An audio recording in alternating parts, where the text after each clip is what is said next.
Adding and subtracting fractions with unlike denominators. This is lesson 2-6. This means that you're going to have to get common denominators every time. So let's just get started.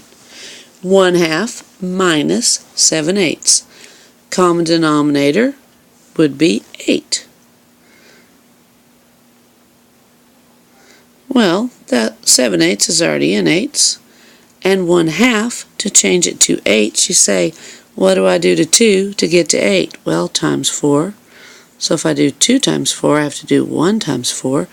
That's 4/8. Now, 4 minus 7 is negative 3/8. And after I get an answer, I say, can that be reduced? No, because every time you're working with fractions, you always reduce it into simplest terms. Now, sometimes you've got mixed numbers. And mixed numbers are wonderful. Back in the old days when we stacked fractions one on top of the other and subtracted and found common denominators, that was wonderful, but we weren't living in negative land. Now we're working with positives and negatives and integers, and sometimes it's confusing to stack them. So here's the best way to do it. The best thing to do is first go ahead and make them improper. So 3 times 12 plus 7. So 3 times 12 is 36 plus 7. 36 plus 7 is 43. So you really have 43/12. Okay? Then 2 times 5 is 10 plus 4 is 14. So you have 14/5. Now it's still negative because if it's negative as a mixed number, it's going to still be negative improper. We haven't done anything but change the form of the number. Now, next, common denominator, 60.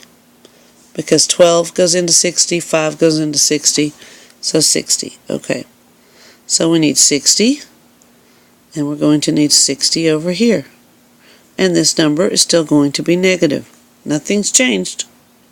We're just getting common denominators and changing it. Okay, 12 times 5 is 60, so we need 43 times 5. Well, let's see, 43 times 5 is 215, so that goes there. Then we need to change the second one. Well, to get 60, you had to multiply by 12. 5 times 12 is 60. So 14 times 12. So 14 times 12. 2 times 4 is 8. 2 times 1 is 2. 1 times 4 is 4. 1 times 1 is 1. So that is 168. Now you got the same denominator. So now we need 215 minus 168. So that's going to be a 7 and a 4, 47. So now we have 47 over 60 because 215 plus negative 168, or 215 minus 168, gives me 47.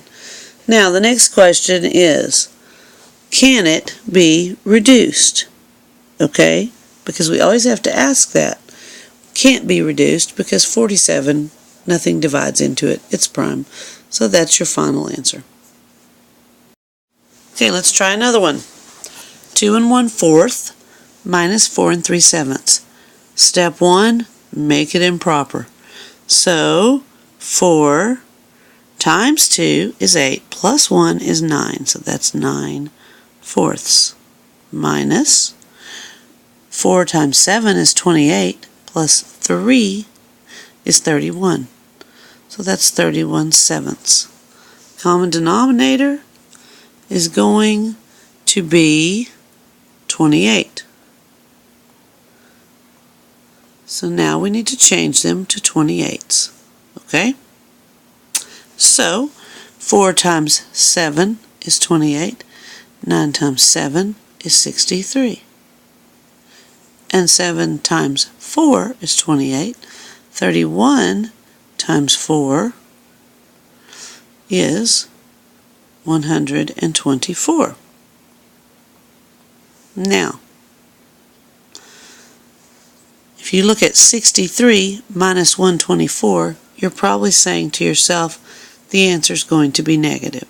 And it is, because we have more negatives, remember, change that to plus a negative, than we have positives.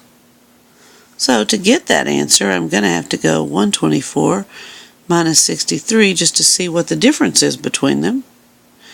Okay, and that is, 61.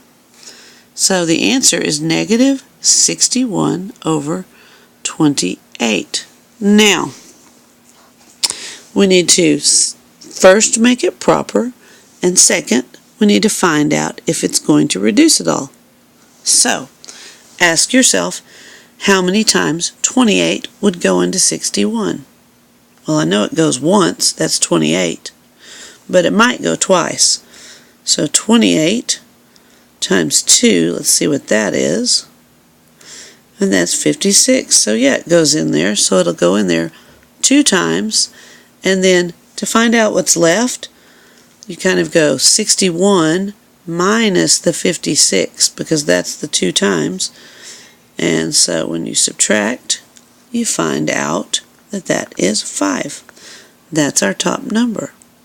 Our denominator is still 28. And it's still negative, because if this number is negative and we're just changing forms, then the other form is also negative. Now, 5 over 28 does not reduce, so that is our final answer. Okay, let's do another one. 2 fifths plus 14 fifteenths. Okay, first we need a common denominator. Common denominator is 15. So we need to get them both in fifteenths. Well, 14 fifteenths is already in fifteenths. So 5 times 3 is 15, and 2 times 3 is 6. 6 plus 14 is 20. So that's 20 fifteenths. Let's make it proper. 15 goes one time into 20, and there's 5 left over. Does it need to be reduced? Yes. 5 will divide by 5, and 15 will divide by 5. So that means that's 1/3. So the answer is 1 1/3. Okay, good news. Here comes your video homework. Remember, when you get to your final answer, make it proper and see if it needs reduced. And don't forget, if it's negative and you reduce it, it's still negative. You're just changing forms. If it's negative and you make it proper, it's still negative. You're just changing forms. Have a great night.